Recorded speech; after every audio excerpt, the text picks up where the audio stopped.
And now, elsewhere, away from Sweden, let's come back now to Lima City in Peru. Mercy Chepkemoi will be gunning for world historic double at the upcoming World Under-20 Athletic Championships in Lima, Peru. Chepkemoi, who is a Form 2 student from Tiloa Secondary School in Nakuru County, has been drawing inspiration from triple Olympic champion Faith Kipyegon. She believes she has what it takes to be a champion at the Under-20 event.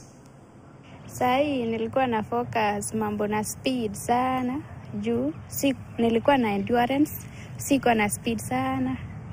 Haswa hiyo ya kick haikuwa strong sana. Sasa hii nimekuwa nikingangania hiyo na ninaona si mbaya. Sasa hii niko na role model wawili na wote ukiona wanadapo kama mimi tu. Ni Beatrice Chebet na Faith Kipyegon. Wote Faith anaendaga 1500 na 5000 na Beatrice anaendanga 5000 na 10000. Na ukiona mimi naenda 3000 na 5000. So hawa ni icons wangu na wapenda sana, wanafuatilia mbio zao ili wanifunze lessons vile wanakimbia. Beatrice tulikuwa na yeye team ya World Cross na alikuwa akinipea motivation. Tukiwa mazoezi alikuwa akinisukuma juu sikuwa na hiyo nguvu yao. Sasa sikuwa nafikia nguvu yao.